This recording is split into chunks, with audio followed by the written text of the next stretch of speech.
At our divorce trial, her lawyer mocked me, but I was hiding a secret that changed everything. The betrayal at dawn. The morning it all began didn't feel extraordinary. The sky outside our bedroom window was a soft shade of gray, the kind that promised either rain or nothing at all. I rolled over, expecting the familiar scent of coffee wafting from the kitchen, maybe Sophie's voice humming along with some old indie playlist she loved. Instead, there was nothing. Just a thick, uneasy stillness. I sat up slowly, rubbing my eyes. 6:45 a.m. The clock's red digits blinked lazily at me. Sophie was an early riser. This wasn't unusual, but the air felt wrong. Padding into the kitchen, the cold tiles biting at my bare feet, I found her standing by the counter, her posture too rigid, her face lit by the pale glow of her phone screen. She wasn't making coffee. She wasn't humming. She was holding a manila envelope. "Morning," I mumbled, reaching for the coffee pot by habit. Without looking up, Sophie slid the envelope across the counter toward me. Her voice was casual, almost detached. "I've spoken to Blake. Everything's ready." I froze my hand mid-reach. Blake. Her lawyer. Ready for what? My fingers fumbled with the clasp of the envelope. Divorce papers. Her signature already scrawled in elegant loops at the bottom of every page. 12 years. 12 years of building a life together boiled down to a clinical stack of documents.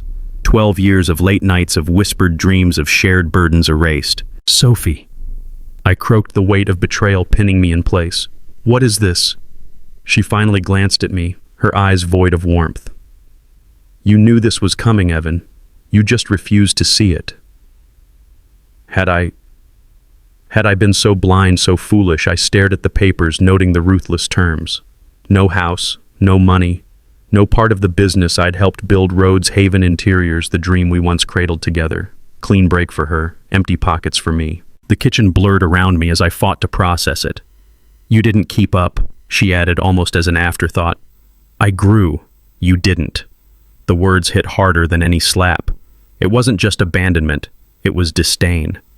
Sophie tucked her phone into her handbag, grabbed her keys, and left without another glance. The door clicked shut behind her, and I was alone.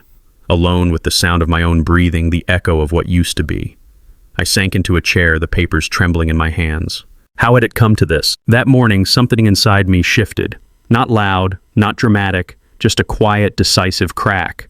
For 12 years, I'd been the steady one. The organizer, the accountant, the one who fixed leaky faucets, balanced the books, soothed her doubts. I'd built the foundation while she built the facade, and now she was walking away like none of it mattered.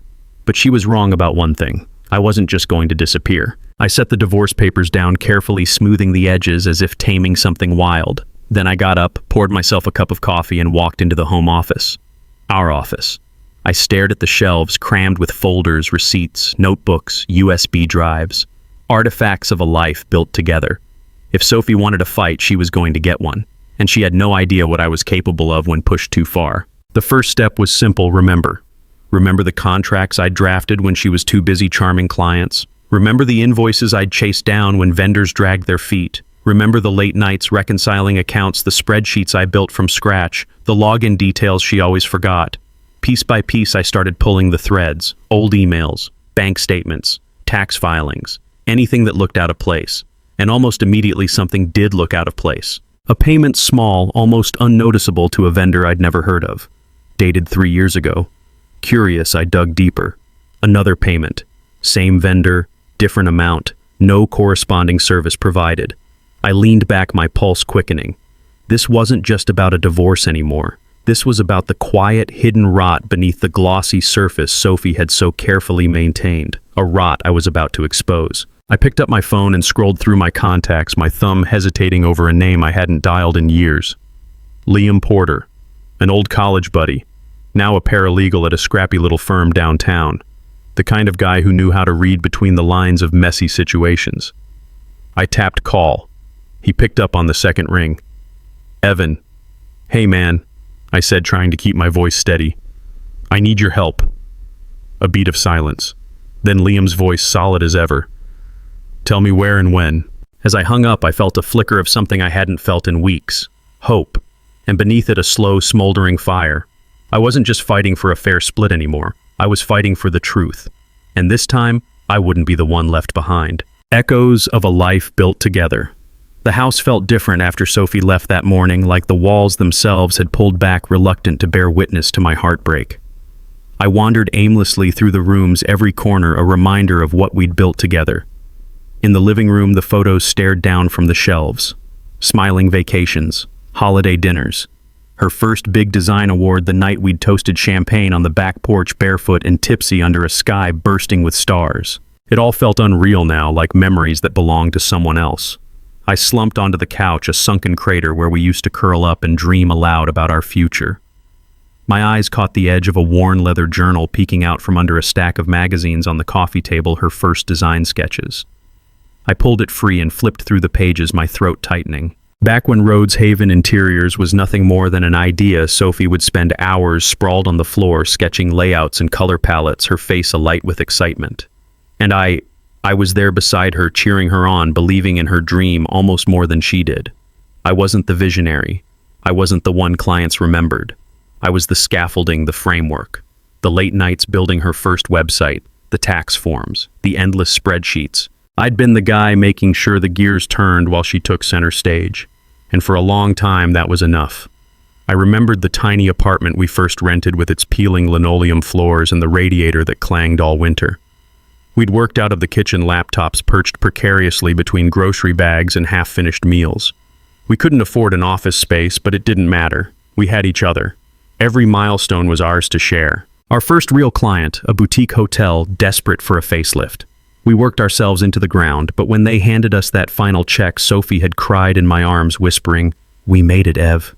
We really made it." But somewhere along the way, the we faded. I remembered the first time I felt it at a black tie gala thrown by a real estate magnate Sophie had snagged as a client.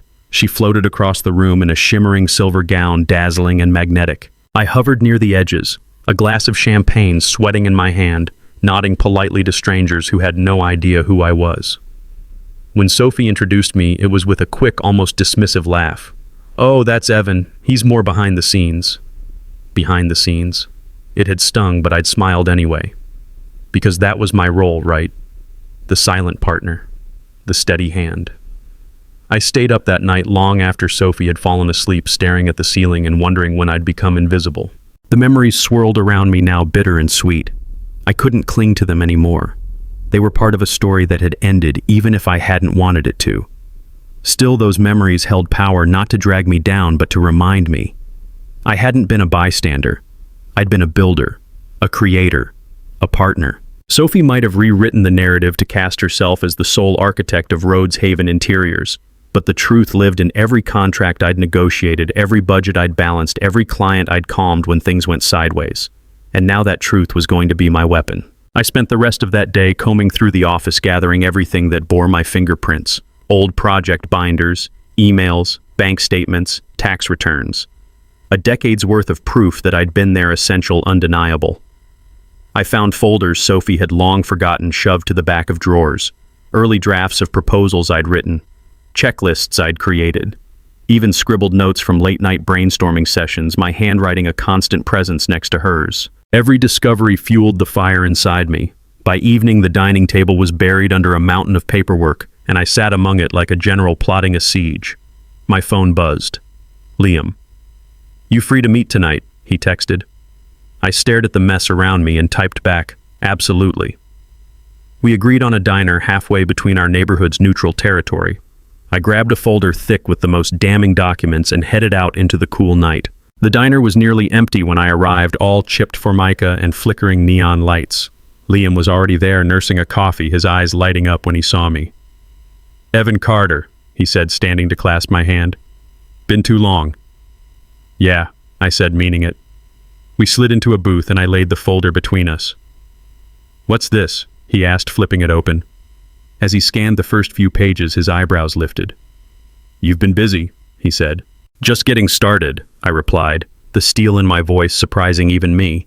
For the next hour, I walked him through everything, the hidden payments, the phantom vendors, the financial inconsistencies I'd uncovered so far. Liam leaned back, whistling low.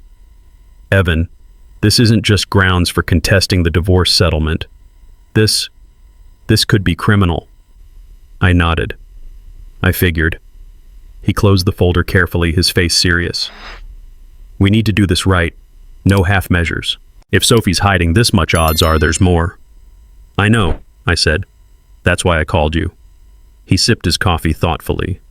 "You're going to need more than paper trails. You're going to need tech. Someone who can dig where you can't." "I might know a guy," I said, thinking of Chris Adler, a quiet, brilliant tech wizard I'd met at one of Sophie's networking events. Liam nodded approvingly. "Good. Bring him in. And Evan?" "Yeah." He met my gaze across the table, his voice low. "If you go down this road, there's no turning back. Are you ready for that?" I thought about the empty kitchen that morning, about the divorce papers, about the years I'd given without asking for anything in return. I thought about the quiet contempt in Sophie's voice when she'd said, "You didn't keep up." I thought about the man I'd become, steady, dependable, invisible. And I realized I was done being invisible. "Yeah," I said, "I'm ready." Liam smiled, a slow, knowing curve of his mouth. "Then let's get to work." That night back at the house, I sat surrounded by the artifacts of a life I'd thought was real, building the first real plan I'd made in years. Not a plan for us, a plan for me. And somewhere deep inside, buried under the grief and anger, a new feeling took root. Resolve. Sophie Carter had made a terrible mistake when she underestimated me, and soon she was going to realize just how big a mistake it was. The quiet spark of rebellion. The next morning I woke with a singular focus I hadn't felt in years. As sunlight trickled through the half-closed blinds, I swung my legs over the bed and planted my feet firmly on the wooden floor. No hesitation, no second guessing. Today, the fight began. First step, Chris Adler. Chris and I hadn't spoken much since that networking gala Sophie had dragged me to 2 years ago. He'd been an awkward guy in a wrinkled blazer, more comfortable around servers than potential clients. But I'd seen the sharp mind behind the shyness. Chris had built cybersecurity systems for small firms, and more importantly, he understood discretion. I found his number in my contact's, heart thudding as I hit call. "Evan," he answered after 2 rings, surprise threading through his voice. "Chris, I need help, and it's sensitive, real sensitive." He was silent for a beat. Then, "Meet me at the Corner Grind, 1 hour." The Corner Grind was a hole-in-the-wall coffee shop wedged between an abandoned bookstore and a laundromat that always smelled faintly of bleach. Chris was already there, tucked into a back booth, a battered laptop open in front of him. He looked up, offered a tight smile. No questions. Just business. I slid a flash drive across the table. "I need to find everything," I said, my voice low. "Emails, hidden accounts, shady vendors. Anything Sophie didn't want me to see." Chris's fingers twitched, eager. "I'll need access. Old devices, login details, anything you've got." "You'll have it," I promised. "But it needs to be quiet. No traces." He nodded, already plugging in the drive. The next few days blurred into a rhythm of controlled chaos. I spent hours in the home office combing through the debris Sophie had left behind. Chris worked remotely, sending me encrypted updates. Liam met with me almost nightly, building the legal framework brick by brick. At night, exhaustion clawed at my bones, but I welcomed it. It meant progress. It meant I wasn't drowning in self-pity anymore. I was building something new, a case strong enough to shatter the facade Sophie had constructed. And as we dug deeper, the cracks widened. Chris found offshore accounts. Liam identified forged vendor contracts. There were entire projects billed to fake companies, money funneled through shell corporations with names like Stonebridge Consulting and Silverline Partners. It wasn't just betrayal, it was fraud. Grand, calculated fraud. And every discovery fueled the fire inside me. One evening, after another grueling session sifting through financial records, Liam leaned back in his chair and stretched. "You know," he said, "we could go to the authorities now." I shook my head. "Not yet." He raised an eyebrow. "Evan, you have enough to ruin her." I looked around the office, the files, the receipts, the printed emails, and felt a cold, clear certainty settle over me. "I don't just want to ruin her," I said quietly. "I want to bury the lies so deep she can't claw her way out." Liam exhaled slowly, understanding. "Then we keep digging." Chris's next discovery came late on a Friday night. My phone buzzed as I sat staring at the framed photo of Sophie accepting her first big award. Chris found something. Huge. Meet now. I grabbed my keys without a second thought. We met at an all-night diner off the interstate. Chris's laptop was open before I even slid into the booth. "She's been moving money for years," he said, voice low. "Small amounts at first. then bigger once Rhodes Haven took off. He clicked through screen after screen, bank statements, wiring receipts, even email confirmations she'd been sloppy enough to leave in old archives. "But that's not the worst of it," he said, tapping one final file. I leaned in. It was a series of payments, monthly, steady, unremarkable, to a name I recognized instantly. Marcus Vane. Sophie had called him a consultant. I'd met him once at a fundraiser, slick, charming, with a smile that didn't quite reach his eyes. And here he was receiving thousands of dollars under the table. "Marcus wasn't consulting," Chris said. "He was laundering the money." I sat back stunned. This wasn't just business fraud. This was federal-level crime, and Sophie's hands were all over it. The implications hit me like a freight train. Rhodes Haven Interiors was not just a company, it was a facade, a beautifully crafted, meticulously maintained front for something far darker. And I had the proof. Driving home that night, the weight of it pressed down on me. The magnitude, the danger. But beneath the fear was something stronger. A quiet, unyielding rebellion. For too long, I'd let life happen to me, let Sophie shape the narrative. Not anymore. That weekend, I decided to test the waters. If Sophie was hiding this much, she had to be watching me. I made a point to drive past one of our old favorite cafes, a place she still frequented. I parked across the street, hidden behind a delivery van, and waited. Sure enough, within 15 minutes, Sophie appeared, striding confidently down the sidewalk with her phone pressed to her ear. She laughed, tossing her hair back in that effortless way she always had. But there was a tightness to her movements, a furtiveness in her eyes. I watched as she disappeared into the cafe, my heart pounding. This wasn't paranoia. She was nervous. She knew the walls were closing in. Later that night, I sat in the dim light of the living room, flipping through more documents. My mind drifted back to the first time I'd suspected something was off, long before the divorce papers. It was subtle, a tiny shift.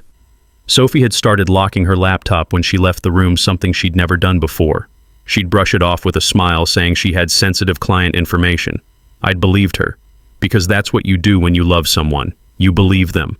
The realization hit me now with a hollow, bitter weight. Love had made me blind, but not anymore. Chris sent another update the next day. Encrypted files, hidden backups, old correspondence with Marcus that hinted at even deeper corruption. Meanwhile, Liam and I mapped out every legal angle, every possible move. It wasn't just about collecting evidence anymore. It was about building a strategy so airtight, so irrefutable, that even Sophie's best lawyers wouldn't be able to spin it. One evening, as I sat compiling documents, I caught a flicker of movement outside the window. A black car idled across the street, no lights on, no driver visible through the tinted windows. My stomach twisted. I pulled the curtain closed and stepped back. Was it coincidence? Or had Sophie realized I was no longer the obedient, silent husband she'd left behind? I texted Chris and Liam immediately. "Me. Might have someone watching the house. Stay alert." Chris responded first. "Chris, encrypt everything, now."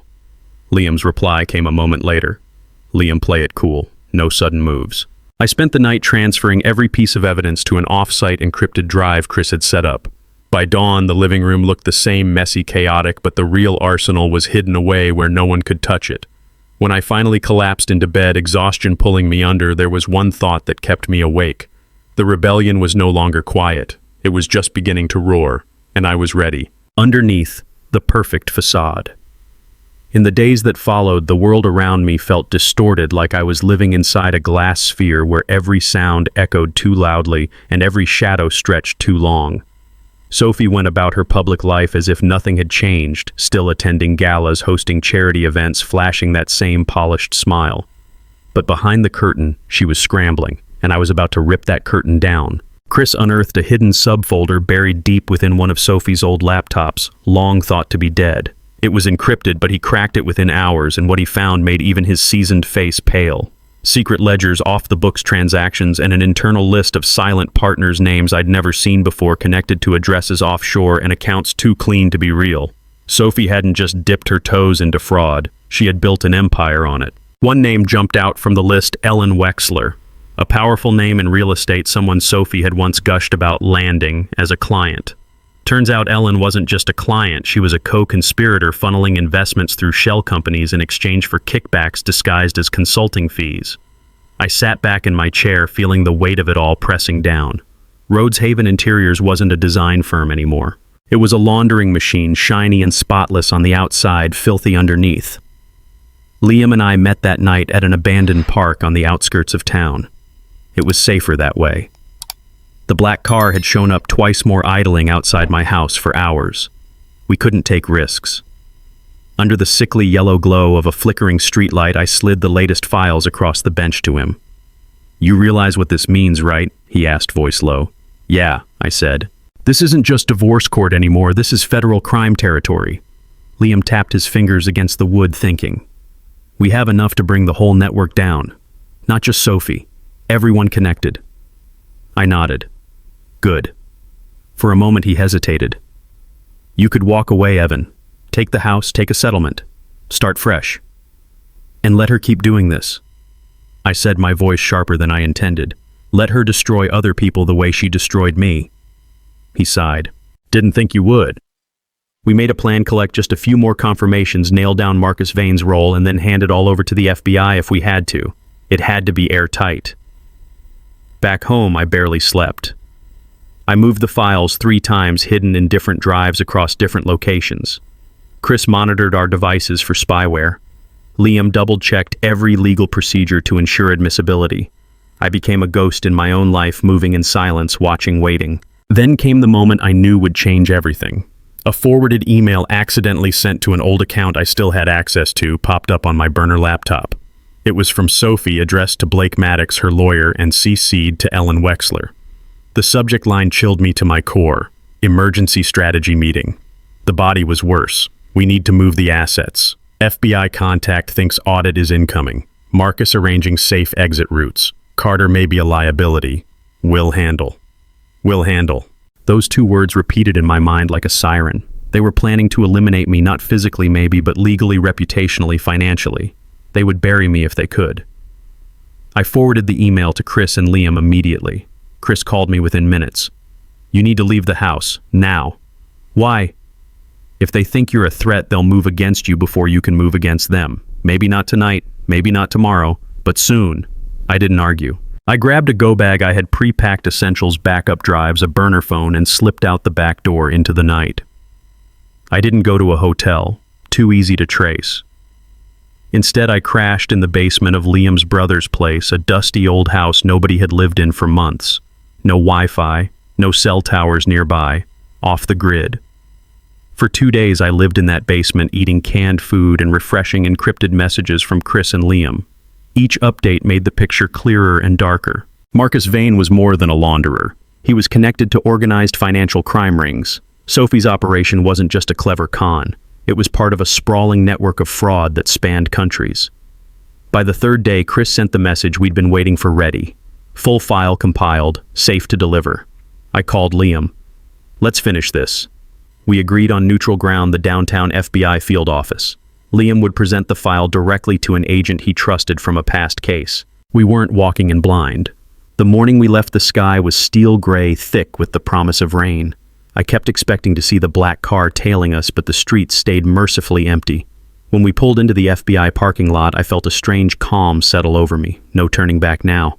Inside the building buzzed with quiet energy. Liam introduced me to Agent Jordan Wells, a tall man with sharp eyes and a handshake like iron. We sat in a sterile conference room, the file spread out between us. I laid it all out, the fake vendors, the offshore accounts, the secret ledgers, the connections to Marcus Vane and Ellen Wexler, the emails confirming intent to obstruct justice. Agent Wells asked questions fast and precise, and I answered every one without flinching. At the end, he leaned back in his chair and nodded once. "You've done good work, Mr. Carter. We'll take it from here." Relief and fear crashed through me in equal measure. Part of me wanted to collapse with exhaustion. Part of me wanted to run. As we left the building, Liam clapped a hand on my shoulder. "It's in their hands now." I nodded, staring up at the heavy clouds rolling in overhead. The facade was crumbling, and soon everyone would see what had been hiding underneath all along. The battle begins in court. The courtroom was colder than I remembered, its heavy oak doors swallowing us whole as we entered. Sunlight sliced through the narrow windows, casting long, fractured beams across the floor, illuminating the tension that hung thick in the air. Maya Benson. My attorney walked beside me, her steps measured and precise. She carried 2 thick binders filled with every piece of evidence we had amassed. Every betrayal, every lie. Across the room sat Sophie, flanked by Blake Maddox, her attorney, and another man I didn't recognize, probably a specialist brought in for damage control. Sophie wore a tailored black dress, her hair pinned in a flawless chignon. To the untrained eye, she looked calm, composed, even regal. But I saw the slight tremor in her hand as she tucked a strand of hair behind her ear, the rigid set of her jaw. She knew. She knew today wasn't going to go the way she had planned. The judge entered, a stern-faced woman named Judge Harriet Crowley, known for her no-nonsense demeanor and intolerance for theatrics. Everyone rose. As we sat back down, I caught Sophie glancing at me, her gaze cold and assessing like a chess player evaluating her opponent's next move. Blake was the first to speak, standing with the smooth confidence of a man used to bending narratives. "Your Honor, this divorce has unfortunately become complicated by baseless accusations from Mr. Carter. We are here to resolve asset division, not to entertain conspiracy theories." Maya stood next, her voice clear and unshakable. "Your Honor, we have submitted substantial evidence indicating financial misconduct that directly impacts the division of marital assets. Mr. Carter's claims are not conjecture. They are fact corroborated by bank records, email correspondence, and forensic accounting analysis." Judge Crowley peered over her glasses, unimpressed. "We will proceed carefully. Ms. Benson, present your case." And with that, the battle began. Maya laid out the evidence systematically. Bank records first showing large, unexplained transfers to entities that didn't exist. Then the forged vendor contracts. Then the offshore accounts. Every piece carefully, methodically stacked atop the last. Each document hit the room like a hammer blow. I watched Sophie stiffen further with each revelation, her mask cracking just slightly at the edges. Blake scribbled furious notes, whispering urgently to her between exhibits. Then came the emails, the real killing blow. Chris had recovered threads showing Sophie's direct instructions to Marcus Vane to fabricate invoices, manipulate payment trails, and move funds discreetly out of Rhodes Haven interiors. The courtroom was silent, except for the clicking of Maya's heels as she moved back to our table. Blake scrambled to object. "Your Honor, these documents are circumstantial." "Enough," Judge Crowley interrupted, her tone sharp. "These documents show a clear pattern of intentional deception. Proceed, Ms. Benson." Sophie's hands twisted the hem of her dress, now her knuckles white. She wouldn't look at me. Good. Next came the witness testimonies. Liam took the stand first, detailing his findings, his cross-checking of financial records, his professional assessment that Sophie had systematically stripped assets intended to be part of the marital estate. Then Chris, cool and meticulous, walked the court through how he had recovered the encrypted files and verified their authenticity. Every word, every diagram shown on the overhead monitor drove another nail into the coffin Sophie had built for herself. When Maya called me to testify, I stood slowly, feeling the eyes of everyone in the room pierce me. But as I settled into the witness chair, a surprising calm settled over me. I wasn't here to embellish or attack. I was here to tell the truth. Maya's questions were straightforward. I recounted the nights building Rhodes Haven interiors with Sophie, the sacrifices, the silent labor. I spoke of how I trusted her with everything, even when the signs of betrayal began to surface. I described the fear, the heartbreak, but also the determination that led me here. Blake tried to rattle me on cross-examination, painting me as a bitter ex-husband seeking revenge. "Isn't it true, Mr. Carter, that you are seeking to punish Mrs. Carter because her success surpassed yours?" he asked, his voice slick. I met his gaze, unflinching. "No, sir. I am seeking to ensure that truth prevails over lies."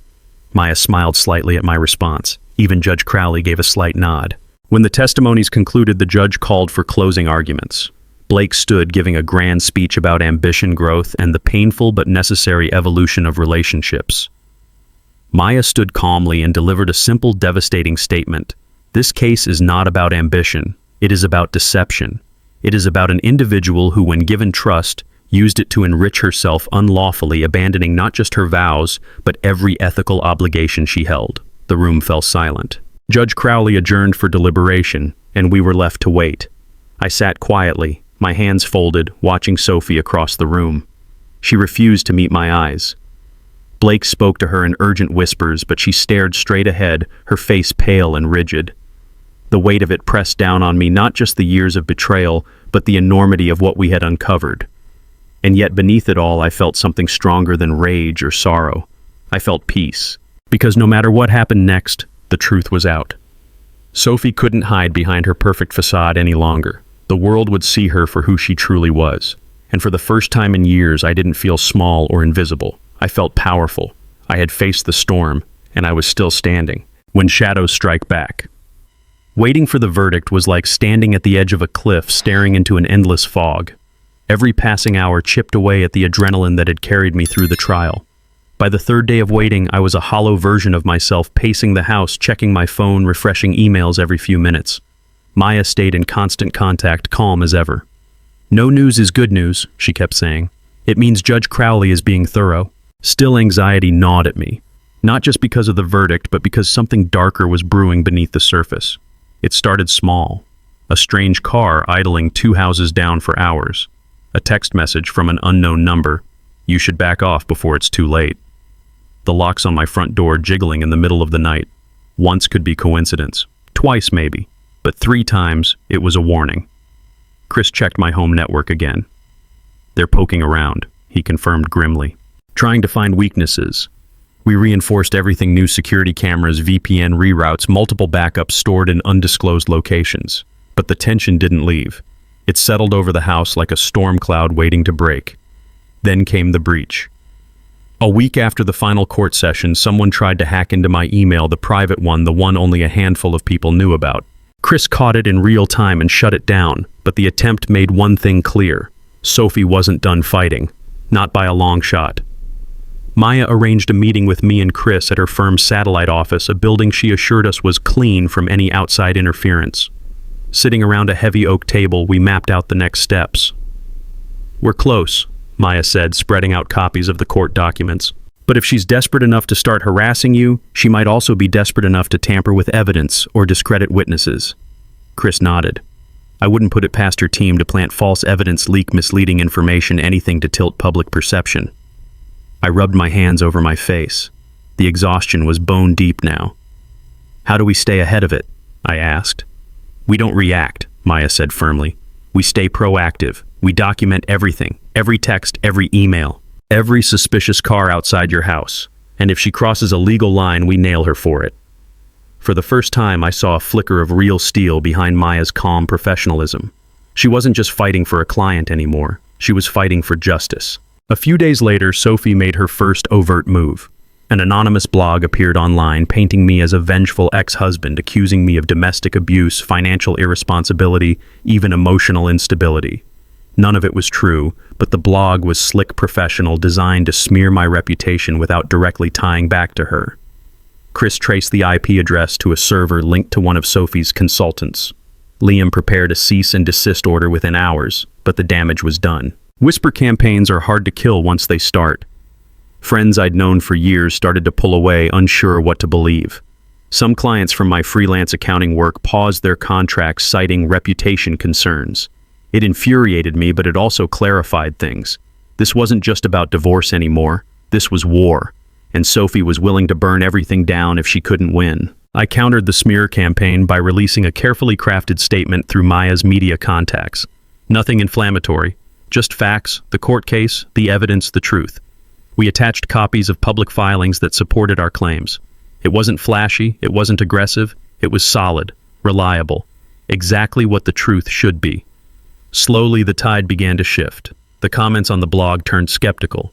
Clients returned tentative emails asking for clarification. Friends started reaching out again, offering quiet support. But the harassment didn't stop.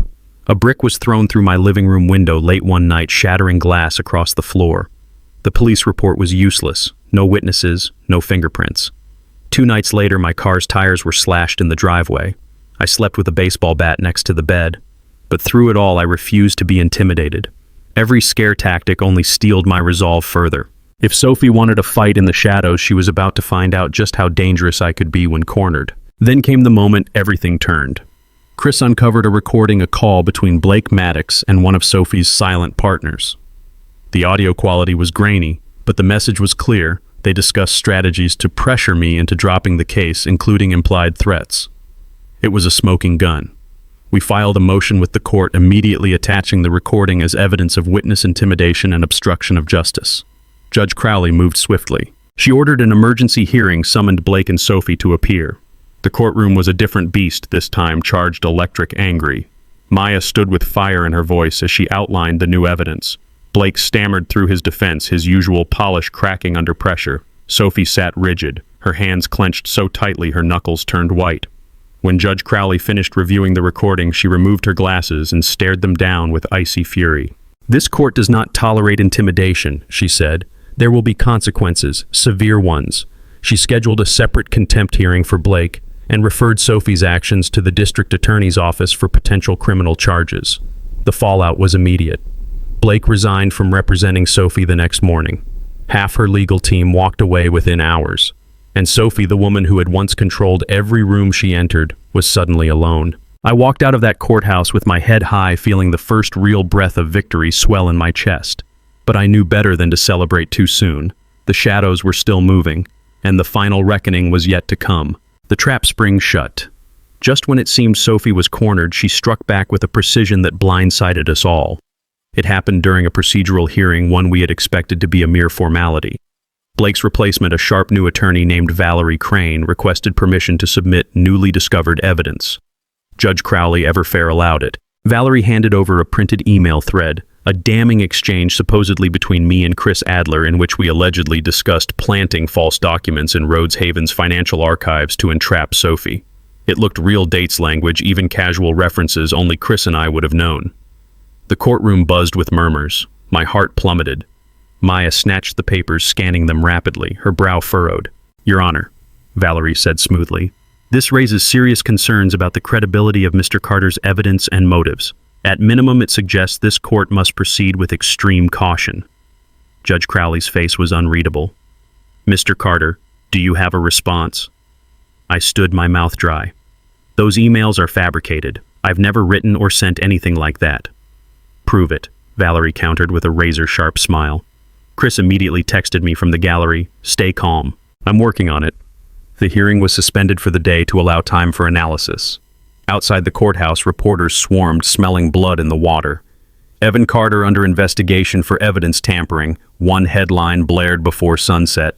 Back at Maya's office, Chris and his team tore into the metadata of the emails.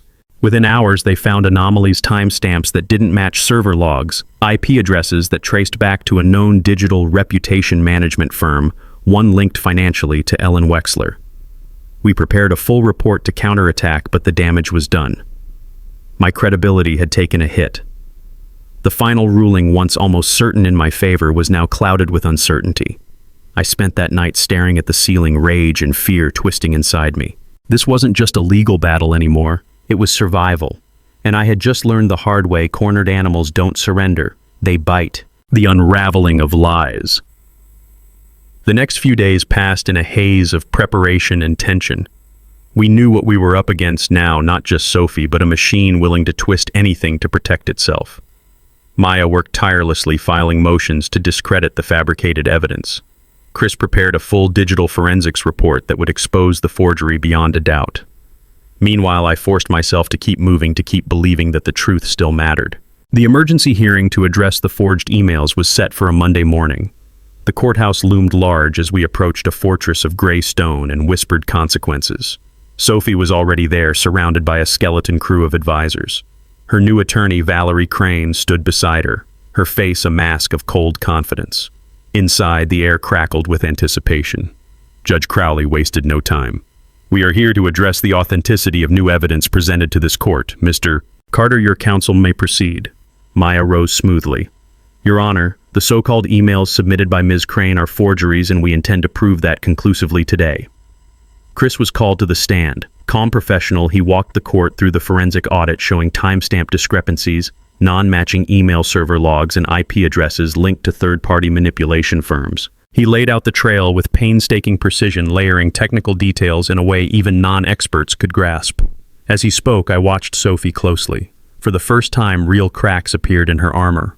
She shifted uncomfortably, whispered urgently to Valerie, her fingers drumming nervously on the table. Chris continued highlighting inconsistencies not just in the digital records, but also in the language of the emails themselves, subtle anomalies in phrasing, time zones, incorrectly set metadata fields that didn't match my known email habits. When Chris finished, Maya submitted our complete digital audit into evidence. Judge Crowley flipped through it, her face growing darker with each page. Then came the final blow. Maya played a video clip, security footage from a co-working space downtown, showing a known associate of Ellen Wexler uploading files from a USB drive onto a public workstation just days before the evidence mysteriously surfaced. It was irrefutable. The forged evidence wasn't just fake, it was part of a coordinated smear campaign. Valerie tried to object, questioning the chain of custody, but Chris had anticipated that too. We had timestamps, server authentication logs, and affidavits from the co-working space staff confirming the footage's legitimacy. Judge Crowley silenced Valerie with a look. "Enough," she said, her voice like iron. "This court will not tolerate deception. Ms. Rhodes, you are hereby found in contempt. Further, this matter will be referred for criminal investigation." The courtroom buzzed with shock. Sophie's face crumpled. For a moment, she looked less like a villain and more like a woman drowning in the consequences of her own making. But I didn't pity her. Not anymore. This was the bed she had made, and now she would lie in it.